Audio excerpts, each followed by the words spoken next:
In the personal story segment tonight, we've all been there, sitting around the dinner table, trapped by the relative who must talk politics, but has no idea what he's talking about. The left likes to think it's always the crazy right-wing uncle who hijacks the holidays. But no, it's usually that young, idealistic left-wing college kid who commandeers the conversation right before asking you for money. What to do? Well, joining me now, comedian Tom Shille, with insight on helping us survive. So, Tom, first off, do you have plans for Christmas, or is it the YMCA again? I do have plans. Yes. It's great to be here, Mr. O'Reilly. Finally glad to meet you. Excellent, excellent. Yes. Now, President Obama told America a few weeks ago to bring Obamacare up in conversation at the holidays. Why on earth would he say that? Well, did you see that pajama boy that they had? Yes. This is the worst thing about that ad, is that they want people to stay in their pajamas until mid-afternoon. that is a shame. Why? How are we supposed to be a productive country if we're sitting around sipping hot chocolate? It's disgusting. It is disgusting. Oh, my God. I'm surprised that upsets you most. Yes. But the fact is, he is saying to introduce politics into your holiday conversation. Would a Republican ever think of doing that? It happens. But we have to watch out for it, because here's the thing you have to remember. Greg, do you remember the old phrase, the personal is political? Right. Yes, that's been the rallying cry from the left for about 40 years. Right. It really is personal. So that's what you have to remember. If you are right of center, remember that the people who are sitting around the table, who are Democrats or leftists or liberals, whatever you want to call them, they take it personally. Yes. Now, we don't. Politics to us is like a toolbox. We put our tools away and then we come to dinner. But they come, think of it this way. To them, politics is like armor that they wear around all the time. Right. And it's heavy. Yes. And it chafes.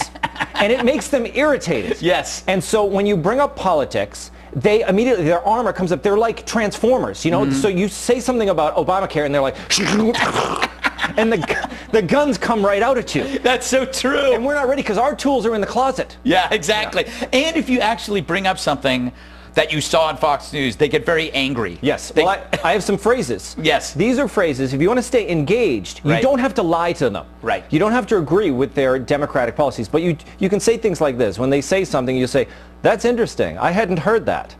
That's so good. That works, yeah? Yeah. Because you're not lying. You hadn't heard it. It's absurd. Exactly. Okay? How about this one? Send me that link. I'd love to read it. Yeah, that's fantastic, because you know what? They never send you the link. They never send you a link. And if they do, you just put it in the junk file. Exactly. It's fine. And then my favorite is, wow, you don't hear that on Fox News. Yeah, because you didn't hear it on Fox News. Right. You neglect to tell them that what they're saying is absolutely untrue, so why would they put it on the news? Yeah. It's idiotic. I always like the fact that when you cite something that you saw on Fox News, they get very upset.